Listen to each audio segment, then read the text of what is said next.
नमस्ते। अच्छा, कभी सोचा है कि कोई भाषा सुनने में संगीत जैसी कैसे लग सकती है?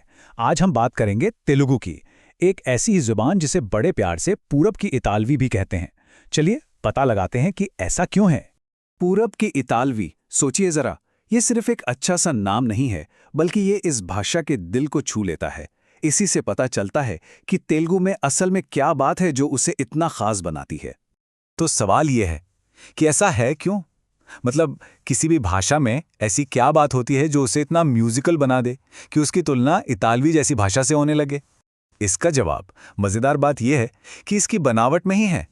और वो राज ये है कि तेलुगु का लगभग हर शब्द एक वाउल यानी एक स्वर पर खत्म होता है। जी हाँ, बस यही एक छोटा सा नियम है जो इस भाषा को एक स्मूथ फ्लो देता है। कोई हार्श कॉन्सोनेंट साउंड नहीं है जो आकर फ्लो को तोड़े, और बस इसी वजह से ये सुनने में इतनी मीठी लगती है। तो अब जब हम ये जान गए हैं कि ये सुनने में इतनी मधुर क्यों है, तो क्यों न इसके कुछ बेसिक फ्रेजेस सीखें। चलिए तेलुगु में अपनी पहली बातचीत की शुरुआत करते हैं। तो देखिए, किसी भी बातचीत की शुरुआत तो एक ग्रीटिंग से ही होती है ना? तेलुगु में सबसे स्टैंडर्ड और रिस्पेक्टफुल तरीका है नमस्कारम कहना। इसका उच्चारण है नमस्कारम। आप किसी का हालचाल पूछना हो तो कहा जाता है मीरू एला उन्नारू, मतलब आप कैसे हैं। लेकिन इस छोटे से सवाल में एक शब्द है जो तेलुगु कल्चर के बारे में बहुत कुछ बताता है। जरा सोचिए, वो कौन सा शब्द हो सकता है? वो शब्द है मीरू। ये सिर्फ आप कहने का एक तरीका नहीं है, बल्कि ये इसका फॉर्मल, इज्जत देने वाला रूप है। इसी से पता चलता है कि तेलुगु के ग्रामर में ही इज्जत कैसे घुली मिली हुई है। ये कोई ऊपरी चीज नहीं, बल्कि भाषा की बुनियाद का हिस्सा है।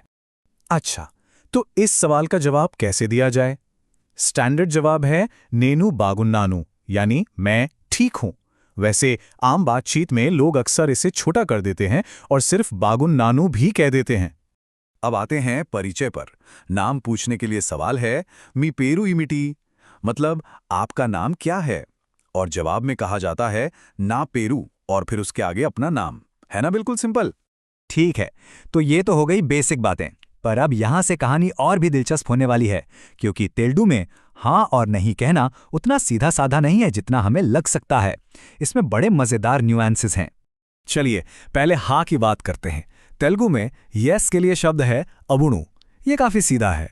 किसी भी चीज के लिए हामी भरनी हो तो इसका इस्तेमाल होता है।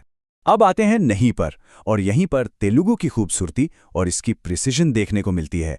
यहाँ नहीं के लिए एक नहीं बल्कि दो शब्द हैं, काधु और लेदु। और सबसे जरूरी बात, इन्हें एक दूसरे की जगह इस्तेमाल नहीं किया जा सकता। तो फिर फर्क क्या है दोनों में? चलिए इसे ऐसे समझते हैं। कादू का इस्तेमाल होता है पहचान के लिए, जैसे ये कुर्सी नीली नहीं लाल है। यहाँ कुर्सी की पहचान को नकारा जा रहा है।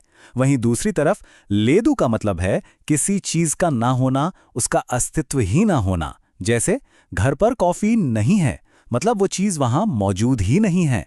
ये छोटा सा लेकिन बहुत पावरफुल फर्क तेलुगु को एक बेहद सटीक भाषा बनाता है। तो इस छोटे से तेलुगु टूर से हमने क्या सीखा? चलिए जो मुख्य बातें हैं उन्हें एक बार फिर से दोहराते हैं। हमने ये जाना कि पूरब की इतालवी नाम के पीछे का राज क्या है। वो कमाल का नियम कि हर शब्द एक वावल पर खत्म होता है। हमने ये भी देखा कि मीरू जैसे शब्दों से कैसे इज्जत भाषा की बुनावट का ही हिस्सा है। और हाँ, हमने नहीं कहने के दो तरीकों के बीच का वो बारीक मगर जरूरी फर्क भी समझा। और ये सब हमें एक आखिरी सवाल पर लाके छोड़ता है। क्या दुनिया में और भी ऐसी भाषाएं हैं जो अपनी ध्वनि, अपने ग्रामर में संगीत और संस्कृति को इस तरह से समेट लेती हैं? ये सोचने वाली बात है कि भाषाएं अपने आप में कितनी शक्तिशाली होती हैं।